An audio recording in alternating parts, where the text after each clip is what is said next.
Assalamualaikum warahmatullahi wabarakatuh. Perkenalkan, kami dari kelompok EBT mengambil judul dengan Sistem Pemaksimalan Pembangkit Listrik Tenaga Surya menggunakan Sun Tracker.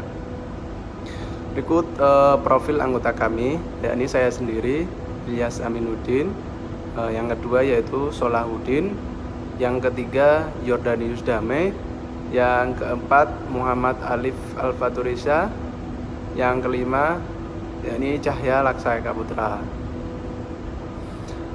Nah, selanjutnya daftar isi, yakni yang pertama ada profil kelompok yang di dalamnya ada identitas ketua dan anggota kelompok, yakni ketuanya saya sendiri.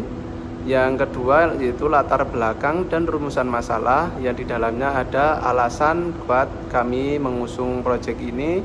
Yang ketiga yaitu tujuan proyek dan manfaat yang dihasilkan, yang di dalamnya ada tujuan hasil proyek dan manfaat bagi berbagai pihak dan proyek kami. Yang keempat flowchart dan desain alat, yang ada skema dan gambaran prototipe yang kami buat. Yang kelima yaitu anggaran yang diperlukan, bill of material. Yang keenam yaitu kesimpulan, yakni kesimpulan akhir proyek kami. Selanjutnya yaitu latar belakang pertama. Latar belakang peningkatan pemanfaatan energi baru terbarukan. Belum maksimalnya pemanfaatan tenaga surya di Indonesia. Karbon netral 2060 menyokong target karbon netral 2060 sesuai visi Kementerian Energi Sumber Daya Mineral. Energi ramah lingkungan, pembangkit listrik yang ramah lingkungan. Yang kita ketahui bersama bahwasanya PLTS adalah salah satu pembangkit listrik yang ramah lingkungan. Selanjutnya, panas terserap lebih maksimal. Pemaksimalan penyerapan energi panas matahari karena mengikuti gerak semu matahari, baik itu gerak semu harian maupun gerak semu tahunan matahari. Optimalisasi teknologi, pemaksimalan penggunaan teknologi yang sudah ada. Jadi, pada proyek ini kami menggunakan teknologi microcontroller Arduino Uno Rev 3.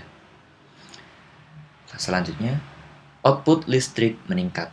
Dengan penyerapan yang maksimal, maka output listrik akan meningkat.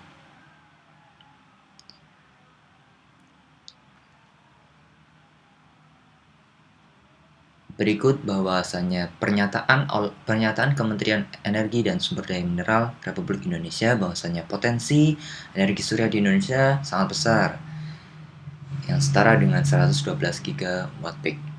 Namun yang saat ini dimanfaatkan baru sekitar 10 megawatt peak.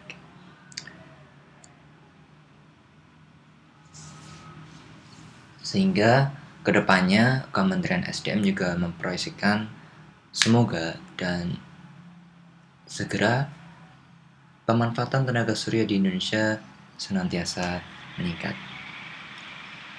Selanjutnya di media massa internasional bahwasanya Indonesia juga akan mengadakan target carbon netral pada 2060. Indonesia outlines strategies for meeting carbon neutral target by 2060. Indonesia's Minister of Energy and Mineral Resources, or ESDM, Arifin Tasrif, has revealed several long-term strategies for achieving carbon neutral or net zero emissions target in the energy sector by 2060.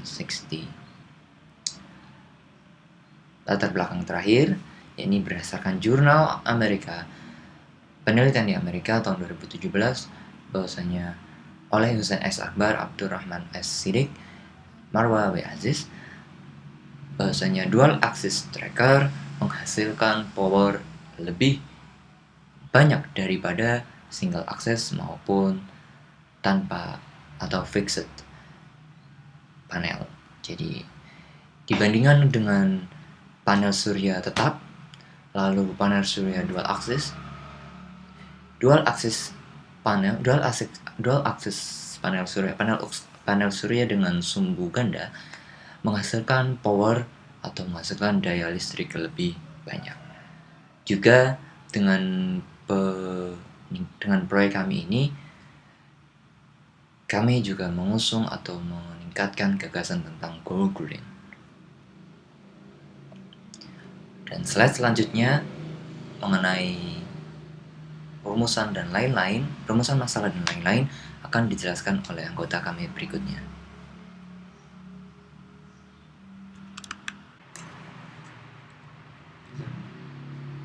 Kali ini ada rumusan masalah. Bagaimana skema perancangan dual axis tracker pada solar cell untuk mencapai tujuannya? Berikut tujuan dan manfaat. Yang pertama yaitu tujuan, menghasilkan prototipe dual axis tracker pada solar cell yang memiliki kemampuan mengikuti gerak semu harian dan gerak tahunan matahari. Lalu untuk tujuan yang kedua, meningkatkan pengetahuan masyarakat tentang proyek ini melalui publikasi di media sosial. Berikut untuk manfaatnya, yang pertama menambah wawasan, dan yang kedua meningkatkan kesadaran akan pentingnya gagasan penggunaan energi baru terbarukan atau EBT. Berikut untuk flowchart. Sensor cahaya menerima cahaya matahari dan mengubahnya menjadi sinyal analog. Lalu Arduino Uno mengolah sinyal analog untuk mengatur derajat servo 1 dan servo 2. Berikutnya, servo bergerak hingga nilai sinyal analog LDR mencapai setimbang. Perkenalkan, nama saya Yodanis Damai. Di sini saya akan menjelaskan tentang skematik rangkaian yang kami buat. Di sini ada 2 buah servo, 1 buah Arduino Uno, 4 buah resistor 10.000 ohm, 4 buah LDR, 1 motor shield, dan disuplai dengan tegangan 9 volt.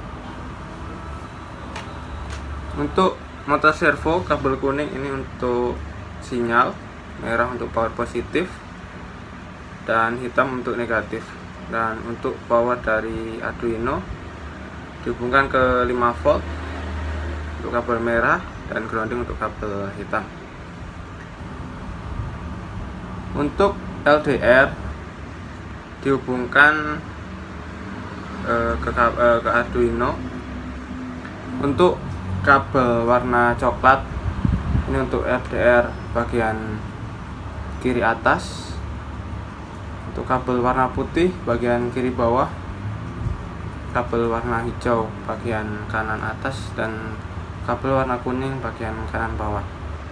Dan untuk motor shield dipasang langsung ke atas Arduino Uno dan disuplai dengan tegangan 9 volt. Untuk desain alat, yang paling atas dipasang sebuah panel surya, dan di sampingnya dikasih 4 buah LDR dan disekat sedemikian rupa untuk menentukan arah datangnya cahaya, yang dipasang di kanan atas, kanan bawah, kiri atas dan kiri bawah. Lalu di bawahnya dipasang sebuah servo untuk vertikal, bertujuan untuk mengikuti pergerakan matahari. Lalu di bawahnya lagi dipasang sebuah motor servo untuk gerakan horizontal. Lalu di samping-sampingnya dipasang Arduino Uno, motor shield, project board, dan power 9 volt. Bill of material terdiri dari beberapa komponen, yaitu panel surya 1 pieces, LDR 4 pieces, resistor 10.000 ohm 4 pieces, micro servo SG90 2 pieces, Arduino Uno Rev 3 1 pieces, modul motor driver shield L293D 1 pieces, kabel jumper 2 paket, breadboard 1 pieces, timah 1 pieces, pin header male 40 pin, isi lem tembak 2 pieces, baterai 9 volt. Nah, dari komponen-komponen tersebut jumlah harganya adalah Rp292.000. Oke, kemudian kita masuk ke hasil jadi prototipe. Panel surya bergerak mengikuti datangnya cahaya. Rumusan masalah terselesaikan solved. Cara pembuatan prototipe telah kami publis di media sosial Instagram pada link berikut. dalam proses pembuatan dan hasil jadinya ada di dalam link tersebut. Untuk kesimpulan dari proyek kami ini adalah kehadiran dual axis tracker dalam sistem pembangkit listrik tenaga surya memberikan pengaruh yang signifikan, yakni output daya solar cell cenderung lebih tinggi.